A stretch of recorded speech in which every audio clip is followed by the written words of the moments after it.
Welcome. You're watching Rugby with Rifle, a podcast about all things rugby and life, with your host, Danny Pabone and Rifle Scudder.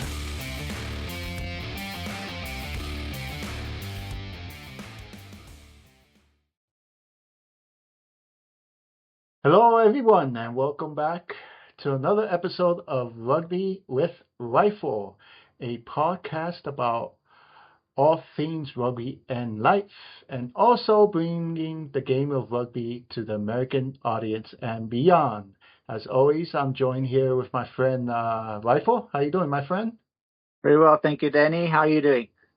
Doing good, doing good. So we're recording this the day after Thanksgiving, and I was telling Rifle that I believe I did good and didn't eat too much, but I don't know. You have to ask one of my family members to see if that's true. So in my mind, I did good. So we'll see. That's all that matters, Danny, is your mind. It's all that matters. Yes, yes, it does. So welcome back, everybody. And in this episode, we're going to touch upon some of the history of the Rugby World Cup. And as we had mentioned in the previous episode, the Rugby World Cup is scheduled to be played here in the United States in 2031, and we'll just touch upon a few themes and host cities. And that's very exciting, Rifle, to have 7 years. I know it's 7 years from now, but next thing you know, the Rugby World Cup will be here. So yeah, time flies. 7 years goes quick, Yeah. but to have it here, the 1995 Rugby World Cup was in South Africa when I was still living there, and that was amazing. And then obviously I came, not obviously, but arrived in America in 2010, December 2010. Wow. Never expecting or thinking that the Rugby World Cup would ever be here. And then, you start hearing the rumors, and now it's almost confirmed, So like you say, hopefully if everything goes according to plan, and it's going to be here in America. So it will be amazing. Really, really excited to be able to have big, wonderful rugby here. They have games because America plays here, our team is called the Eagles, American Eagles, and they just had Fiji that came over, and I know New Zealand played against Ireland in Chicago, and those games are sold out. You've got the sevens. It's great. It's wonderful. But to have the whole tournament, all of that in America, my goodness, that will be the next level. I'm telling you. So yeah, I'm very excited about that. Yeah, yeah, it should be very exciting, and just to see where this podcast is going to be 7 years from now.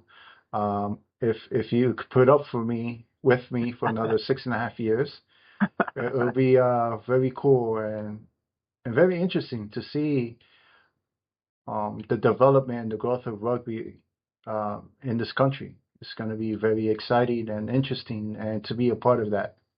I'm very excited about that. 6.5 years from now, Danny, you'll know all the laws, all the rules, all the players. You don't need to ask questions anymore. So we'll have to see where we go. Yeah, I'll be like, okay, Rifle, don't need you anymore. I'm good. There we go. So with that, everyone, so we're just gonna go over a brief history of the game of rugby because it's really a history that goes back to the early 1800s, from what I read. But actually, it's very interesting because I learned that rugby and American football, there was some type of football, and I know for Europeans and 90% of the world, football is soccer. And of course, us Americans don't like to follow the rules. We call football American football. So football in America is thrown with your hands. Football to everybody else is kicking a soccer ball. So us Americans again, or we like to be rebels and like to change everything around. But it's very interesting to have read about the history of rugby and what us Americans call football. It, you know, it was really one sport that started and that was very violent, and you know, people back in those days, um, especially in America, such a violent sport. It wasn't really accepted at that time.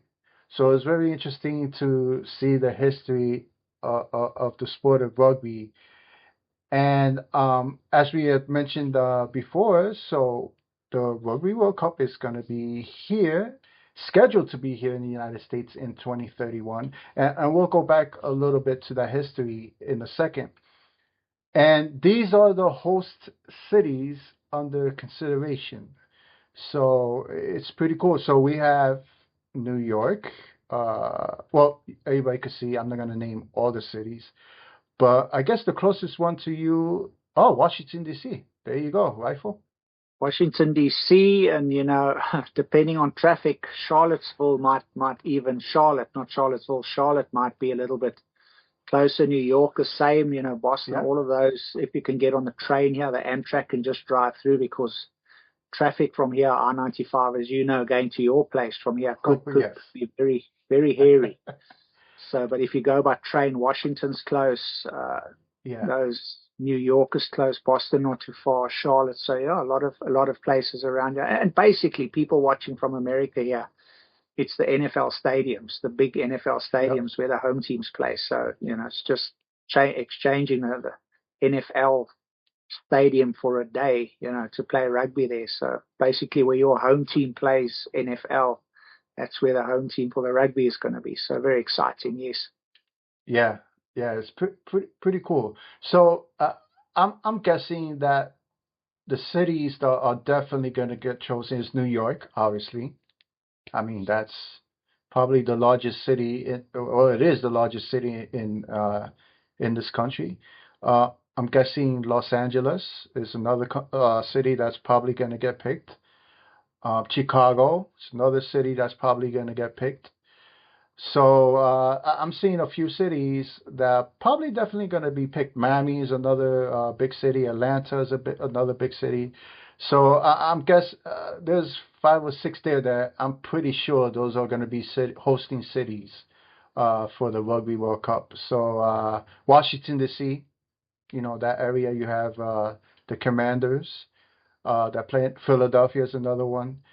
So so we're gonna have quite a few stadiums within maybe an hour or two from us. So that's gonna be pretty cool.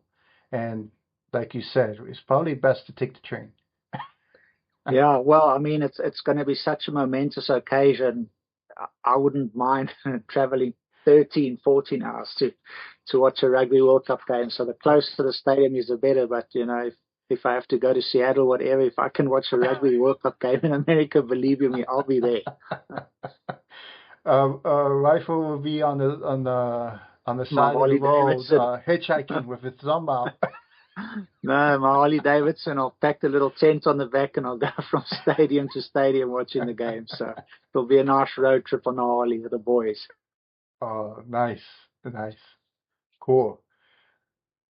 So yeah, so that's pretty cool. So now what we're gonna do is the first Rugby World Cup was in I remember you telling me 1987, correct? 87, yeah. Okay. So the interesting, I remember you also telling me, and let me just bring up the graphic here so everybody can see here that these are the opponents, the teams that played in the finals of the Rugby World Cup for each year. And 1997 was the first Rugby World Cup. And 87. So yeah, so and I remember you telling me, and that Rugby World Cup we'll get into a little bit later was very interesting as well. Um, so I remember you telling me that South Africa, because of their political situation, apartheid and everything, uh, they were banned from the first two Rugby World Cups. Correct. We were not allowed to partake because of apartheid. So we were, hit with sanctions because of that from all countries and nations. So we couldn't partake in any international sport. So we had, especially from New Zealand, we had teams that came over to South Africa, and we sent from South Africa guys to go play in New Zealand. And the people that came over from New Zealand could not be called the All Blacks. So it was called a rebel tour. Mm. And I remember as a very, very young boy, maybe 5 years old, I remember my dad, he was a teacher in South Africa, and a lot of male staff would come to our house, but because of the time difference, South Africa and New Zealand, the game would be early. So we would get up 3 o'clock in the morning, all the teachers, the men teachers Wow. would arrive. We'd have breakfast, coffee and rusks and things like that. And then we'd watch the game before the sun came up. But I still remember watching those games. And just when we went to New Zealand to play, the people would take flour bombs.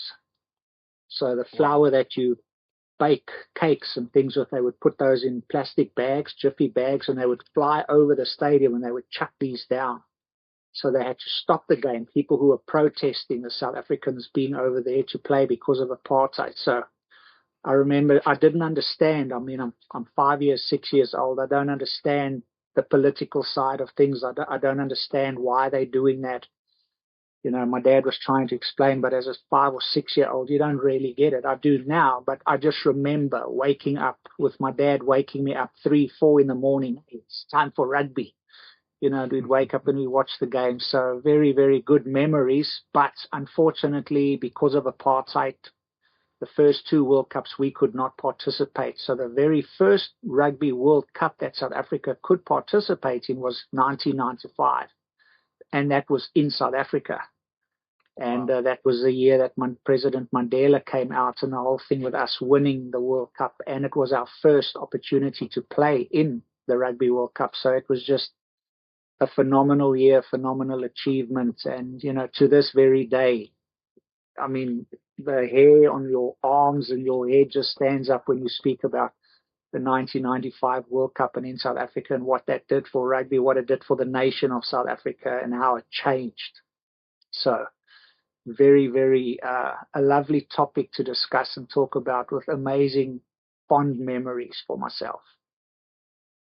Wow. Wow. And it has been mentioned many times on this podcast that um, the current captain of the Siya Kolisi. national, yes, of the national South African rugby team, Siya Kolisi, if you have watched the series Chasing the Sun that we've spoken about previously, is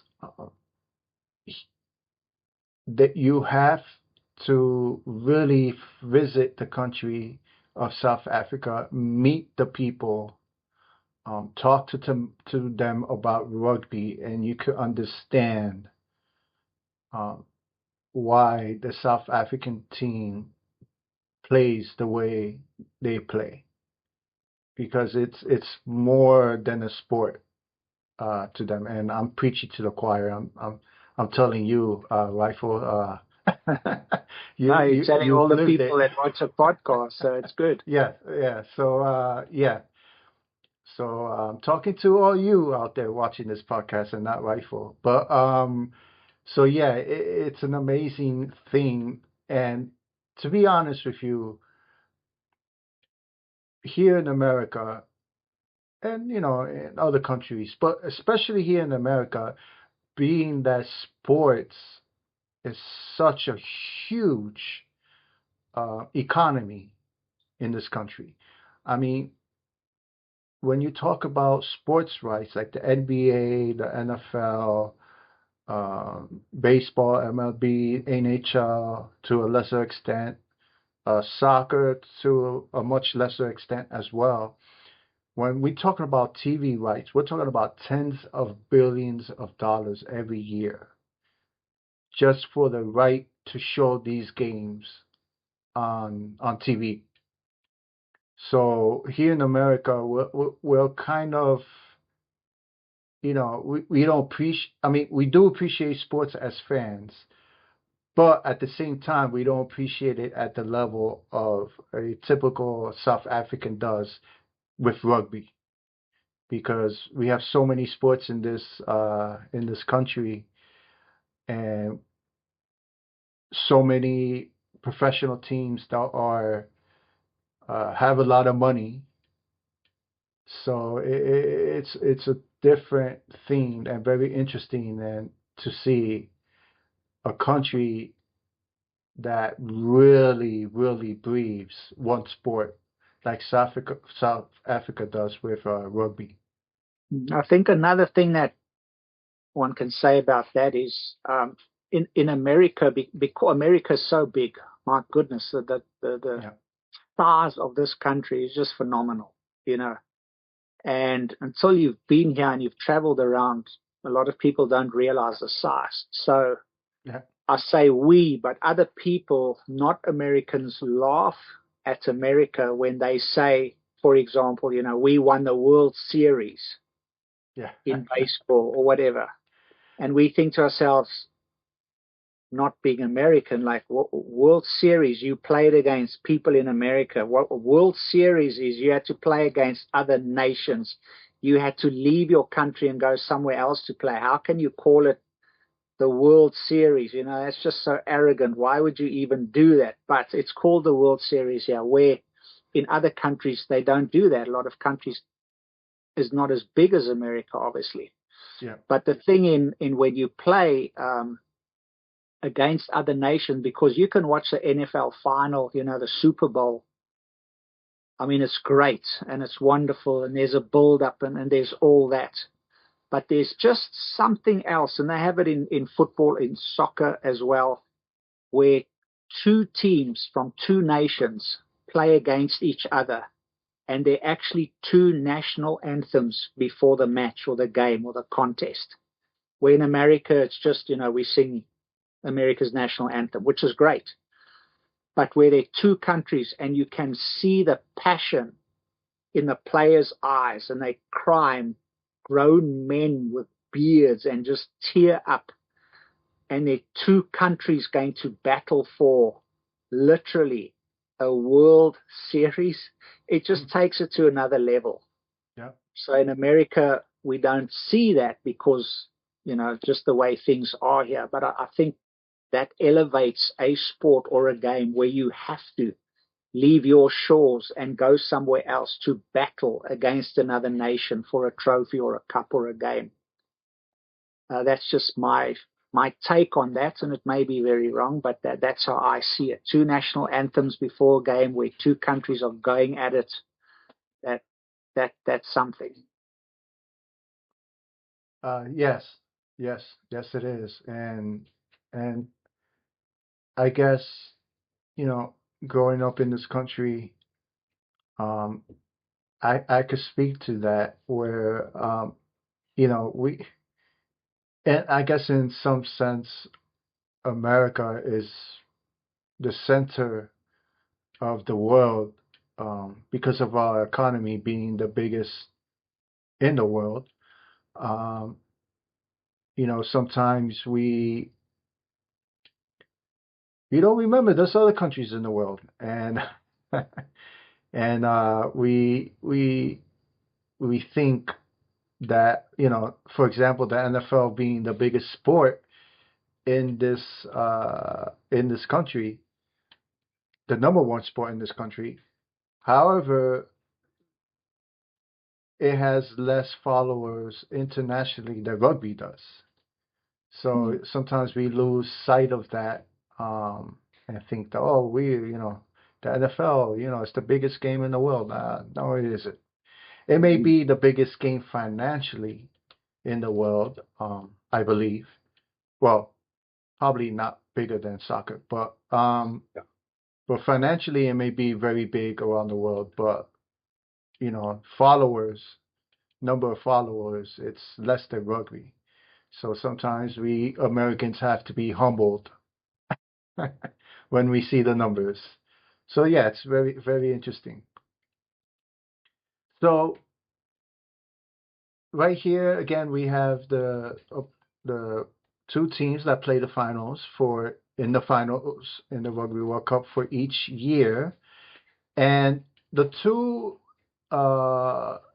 the 1995 and 2003 uh, finals, those orange boxes mean that the game was tied after the first 80 minutes.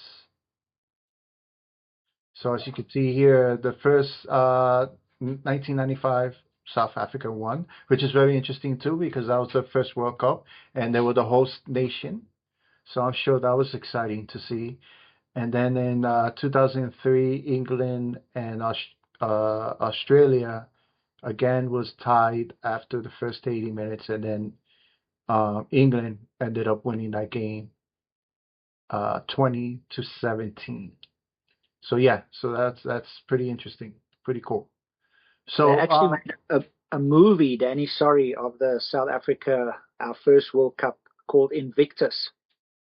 Invictus, okay. Invictus. So that's a movie, and I think it doesn't matter how. Yeah. No, Invictus. That sounds familiar. Yeah. I may be thinking of another movie. I've heard that title before and not realized that it was about this first Rugby World Cup. That was the '95 World Cup for South Africa. Yeah. Okay. So and it doesn't matter how good the movie was or all the facts that the movie got correct. You cannot watch the movie and get the same experience as you could watching the game live. You can watch the movie, it's just the movie, but it's still intense. Yeah. But I'm telling you, when the game was tied and you had to go into overtime, I by this stage had left South Africa. I left South Africa in January '95, so I was in Taiwan. So we watched the game in Taiwan, and the police came to our house because of the time difference. And when the game was finished, they had to play extra time. So it was 2, 3 in the morning in Taiwan, and we made so much noise. The police came to arrest us. The neighbors complained so much.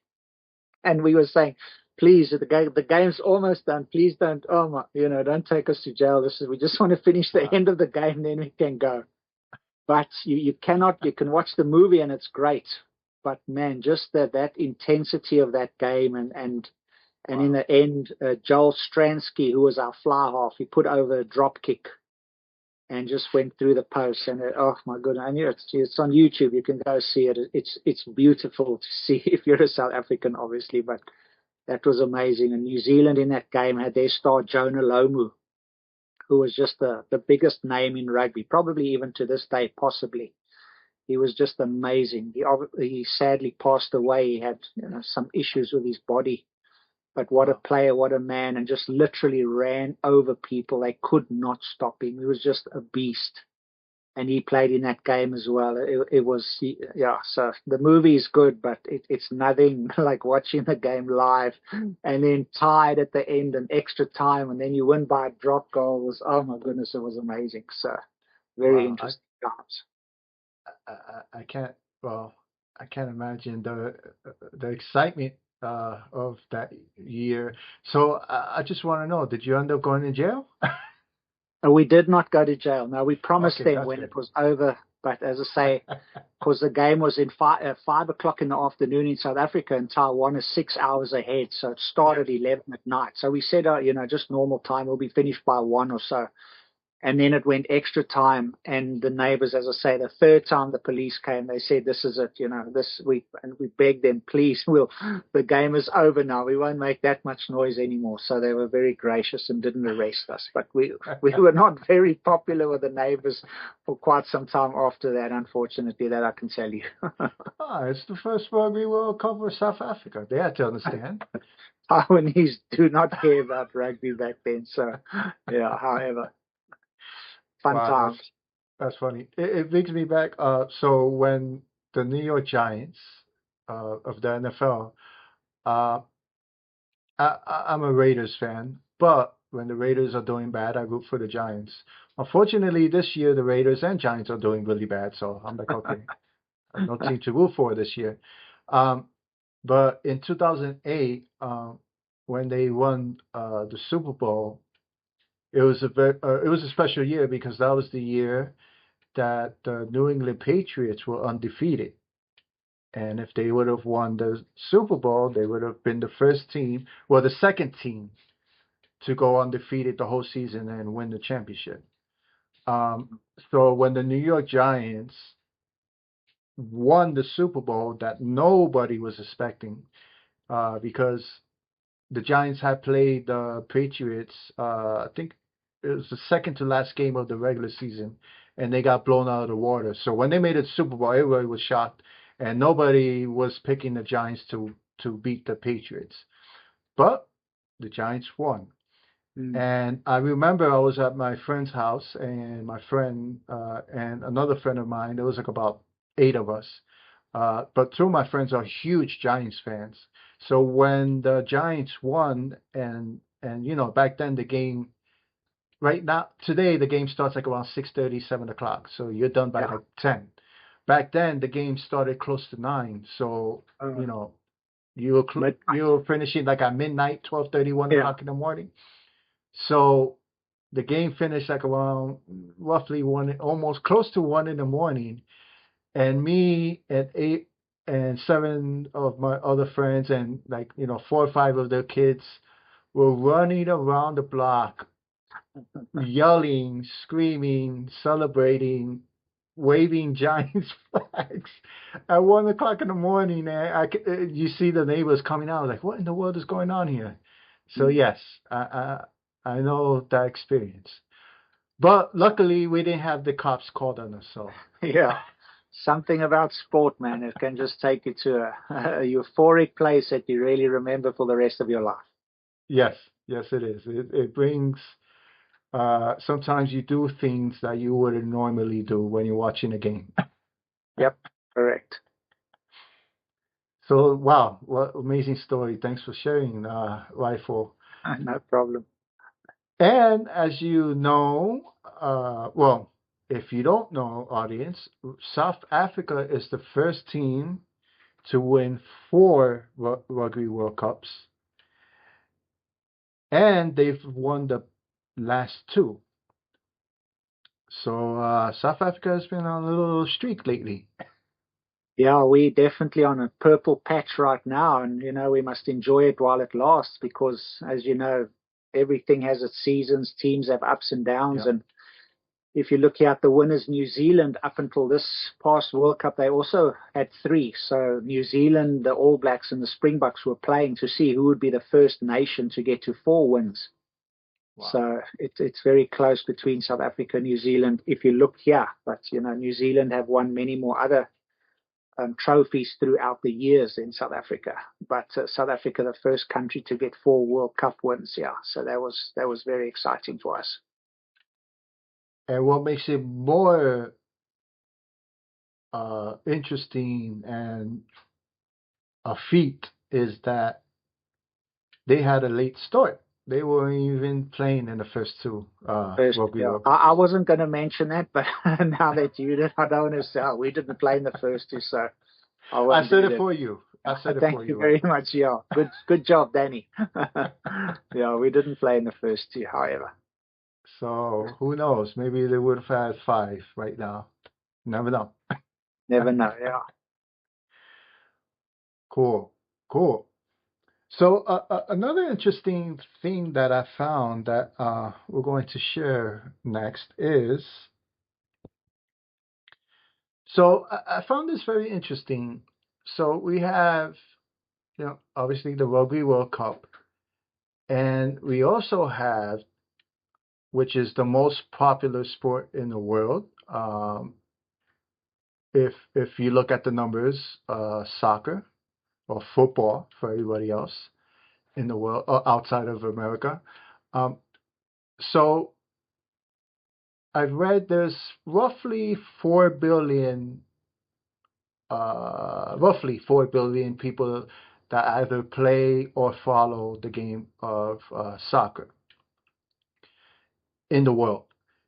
And there's roughly 900 million um, people around the world that either play or follow the game of rugby. So let's call it 1/4 of the number of soccer players, followers, I should say.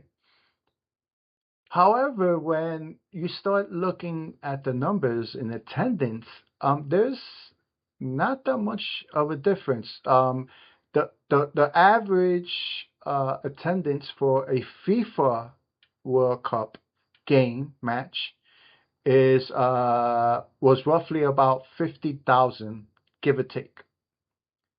And as you can see here, and that's over the past 4 or 5 FIFA World Cups. So you can see here that rugby being 1/4 of the amount of followers, rugby attendance is pretty much keeps up with soccer. So I found that very interesting. Countries like New Zealand, obviously, if you look at Argentina and places like that, their football it's as we say, it's a religion in that country. It's not just a Yeah. game; they don't just play it. But if you go to New Zealand, I mean, rugby there, as it is in South Africa, and as it used to be in Wales. Wales is going through a bad patch right now, Mhm. but they used to be the best in the world at one stage, best players. I mean, Wales was just phenomenal. And there as well, it's kind of a religion. Everyone played rugby, so uh, your rugby followers are hardcore. Yeah. They'll go. Like I say, I'll travel 13 hours to go watch a game if they have the Rugby World Cup here. So even though we're only 1/4 of the football or the soccer followers, the ones who do follow rugby, we make sure that we're going to get to the games, we're going to buy the tickets, we're going to do what we can to support our team. So I think that's one thing about rugby in the countries that really follow and play it. It's more than just the game. It's a way of life. It's not just going out on a Saturday and watching. It's part of who you are and part of what you do. It's not just a pastime. So we are really into the game of rugby, not just fly by nights. You stick with your team where they do well, where they don't do well, whether things are good, whether things are bad. That's your team, that's your nation, your country, and you stick with them through thick or thin. So I think that's one thing about rugby is in some countries it's not just a game. Yeah. Wow. Yeah, it is. And you had mentioned Argentina being more of a football, soccer powerhouse, and soccer being a huge part of the way of life in Argentina. But rugby is catching up because Argentina's rugby team has done quite well over the past decade and a half or so. Well, Uh, just this year alone, Argentina has beaten all the top teams. Remember, they play they play what we used to have just the Tri Nations, used to just be South Africa, New Zealand, Australia, but we added Argentina in there. And this year, Argentina beat Australia, South Africa, and New Zealand. They beat the top wow. 3 nations in the world. So they definitely know they're a team to be reckoned with. I mean, they on the day they can take out anyone, which they did this very year. So their rugby is definitely improving, and they're becoming a powerhouse in rugby. So that's wonderful to see, and it's exciting to see Argentina in the world of rugby just stepping up and becoming so good. So that they're an amazing side. Yeah, yeah, it's amazing to just to read about it and see it. Well, for me to read about it, because again, you're much closer follower to rugby, but I'm getting there. I'm becoming more of a follower of rugby. So, Definitely. so, so if if Lionel Messi ever watches this episode, hey, you have to start playing rugby. Come on, man. Yeah, that would be good. That would be something. He could be well, every position is tough, but what, and I'm using this in quotes, what's the easiest position in rugby? What would you say, scrum half maybe? I don't know. Yeah, take those things away, because there's no easy position in rugby, Danny. But I would Come on, think we're Rifle, we're trying to get Messi to play. Come on, you got a to good pick one. scrum off or a fly off. He'll be There the you go, general on Messi. the field. There you go, Messi. You could be a scrum half or a fly half. There you go. Yeah, he'll be an amazing general. He's good. So yeah, so that was our little recruitment of Messi to the game of rugby. There you go. If he ever watches this, hey, you never know. So yeah, so again, this chart, as you can see here, is the attendance, and very, very on par with, again, with the FIFA World Cup attendance. So I found that pretty interesting. And because I'll be honest with you, um, just having a outside perspective, I would think that FIFA World Cup, attendance would blow rugby out of the water, just out of the sheer, number of followers that it has. But I mean, there's other factors that play into it. But I was pretty surprised. I was like, wow, it's pretty on par. So it was very interesting. So yeah, so we had, or I had mentioned before of the interesting story of the very first Rugby World Cup that took place in, I think the two host nations was New Zealand and Australia.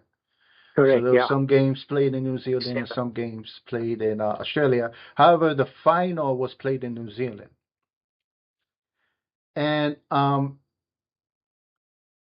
Rifle had introduced me to a very interesting documentary about that first Rugby World Cup um, tournament.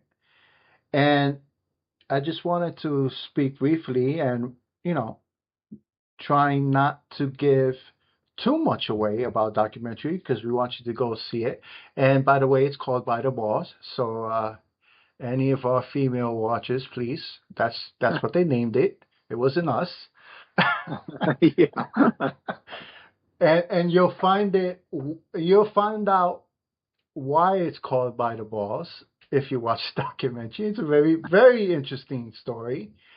Um, so yeah, Rifle, I know you had touched upon at the beginning of the episode of the history of the first Rugby World Cup, and it was that again, being that South Africa was sanctioned because of the political, apartheid, um, the political views.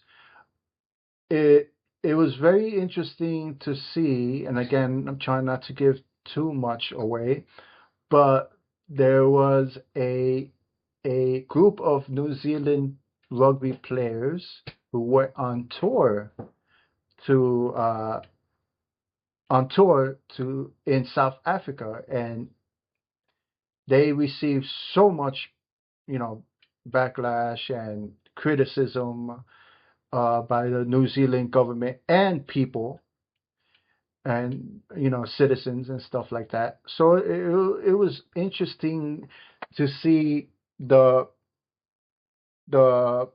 political background story of how the first Rugby World Cup came to be. It was very, very tense, and needless to say, a very hot topic. And I'm trying to find the right words.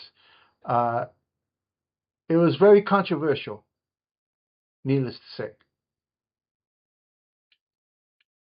Yeah, there are people now, rugby podcasts around the world. And what's so phenomenal about the podcasts is that most of the countries that have their own podcasts are actually hosted by players that played international rugby. So they know what they're talking about. Mm-hmm. And today, if you go to the New Zealand podcast and if you go on YouTube, they have their normal TV channel where they talk about rugby. And they have someone on there called Sir John Kerwin. He's known as JK, John Kerwin. He was knighted, so he's Sir John Kerwin. And he played in that first Rugby World Cup. He played on the wing. He was a phenomenal wing, big, strong, blonde-headed guy. And he commentates today, and he's on the podcast, and he talks a lot. But he plays a huge role because when South Africa went, when they hosted, the New Zealand Rebel Tour, some of the players didn't go. And like you say, I won't give much away, but, this Sir John Kerwin, then just being a youngster, just out of school and being drawn to play for the New Zealand All Blacks, and just everything that happened there and his political viewpoint of things and so on. As you said, very interesting, but just how he went, and that was what I was talking about when I was a young boy, when they came over and the South Africans went over there. He was playing when they threw those flower bombs. Mm. So he's in the midst of all of this. And that was the World Cup was in 87. So he was picked to play 86, 87. I mean, that's how many, 30 years ago? And today he's still, just on podcasts and knowledgeable about the game of rugby, and he's very, very strong-willed and has his point of view, and that's it. It's his way or the highway. He says things the way he sees it. But he's in this documentary and plays a big part of it, but he's still around today, still talking about rugby and so on. So I won't say more about that because then I'll just give it away. But yeah, by the balls, very good introduction to what happened with New Zealand, the All Blacks, the tours to South Africa. If you want to have a little bit of a deeper insight into the political world of rugby back in the 80s. Yeah, it really goes deep and does a really good job of explaining the whole political background in that era in the game of rugby. So yeah, everybody, again, go on YouTube, type in "By the Balls." It's kind of sketchy when you when you type in "By the Balls" in YouTube, but it's a documentary about rugby. So Yeah, rugby documentary, by the balls. Make sure you type all of that in. yes, type it just like that: rugby documentary by the balls, and you should be all right. Yeah, so if you type in "By the Balls" by itself, don't do that. This is a family-friendly podcast for sure.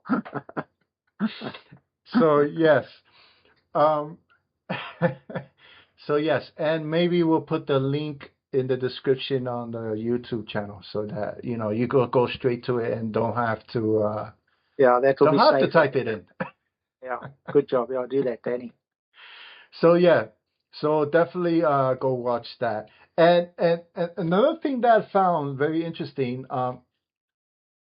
is the game of rugby is a tough sport. It's brutal at times. You have to be tough. However, when you watch the documentary, the tackles, my God, I mean, these guys tackle.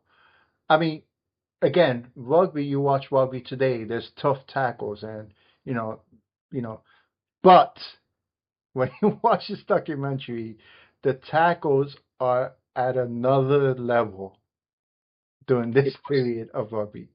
it was the Wild West. Anything Yes. went. Oh, yes. And again, you'll see that in the documentary. And the one thing I remember you had mentioned this, Rifle, is the scrum. Um, as we had mentioned before, you know, when a scrum occurs, the referee makes sure all the players are set, and then he says three things. I forget what the referee says. My mind is going blank right now. Pause, engage. Yeah. There you go. Yes, and and then the players start pushing up against each other. During this era of rugby, that was not the case. People grabbed and boom, and they just started pushing up against each other with no direction from the referee. So I was like, wow. I could see how somebody could probably break their neck very easily with the style of scrum that was back then. There was a lot of punching as well because there weren't people looking from the side. There were no cameras. The ref can't see everything. So when he looks to the back line, Yeah. someone would be popping someone, splitting lips. So yeah, no, it was a different game then. Nice and Yes. hard.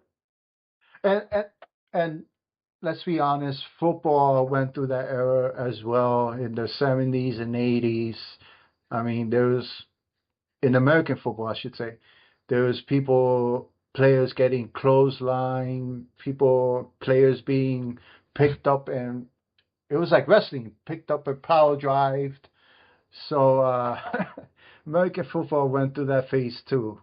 Before these players started getting paid tens of millions of dollars, and when that amount of money is involved, you're like, okay, let's not hurt the players now.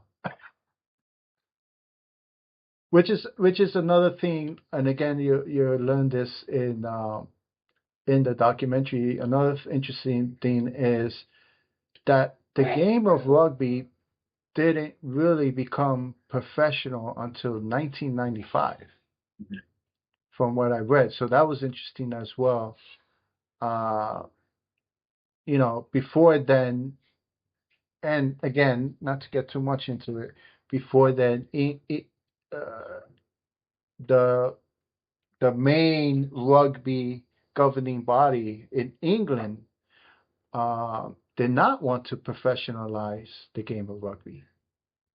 So that I found that very interesting Yeah, we as had well. teachers at our school who would work as teachers, and then when they were finished coaching us rugby, then they would go and leave to play for the national side or club sides, and then some of them became Springboks that coached us when we were younger. But they had jobs. They were plumbers, they were teachers, they were lawyers, they were doctors, and then they would leave after their work, and then they would go and practice and play rugby at night. So that's how it was back in the day. Yeah. Wow. So it's not even 30 years, 29 years that rugby has become professionalized to the, like you said, to the point where you could actually play rugby as a career and get paid enough where you don't have to have another job. So yeah, that's pretty interesting. Fairly recent history. So, oh, and before we end this episode, everybody, and I hope you enjoyed this episode, the other thing that I found interesting was, I don't know if you hacking. Do you know what hacking is, Rifle? No, other than hacking into someone's computer, but I don't know Oh what's no, happening. well, No. this is something that I've learned just reading the history of rugby. Hacking in the early days of rugby was where you were allowed to a rugby player, and if and get tackled, and then in order for them to stay down, you could literally use your foot, kick them, and keep them down. So that's what hacking was. Triple player, they fall, and then they're trying to get up, and then you kick them back down in order to keep them down. Sounds a bit right, yeah. So obviously that was outlawed because you don't see that in rugby today. No. So I was like, wow. Okay. So obviously that's something that should have been outlawed. Yeah. So yeah, so that was another thing that I learned in just reading in the history of rugby. So with that, everyone, I hope you enjoyed this episode of we just touched the surface of the history of the Rugby World Cup and just the history between the nations, the rivalries, and and how special the game of rugby is to the nation of South Africa, and the fact that they've won it 4 times, and they didn't even play in the first 2 Rugby World Cups. So yeah, that was very interesting. So with that, everyone, I hope you enjoyed this episode. And Rifle, thank you again.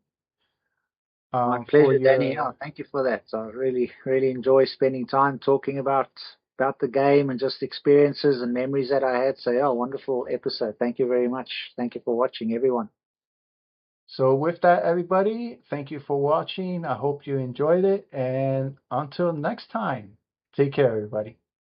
Cheers, everyone. Stay well.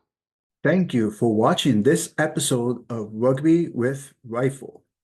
Remember to press the like button and subscribe to the channel if you haven't yet to support this podcast.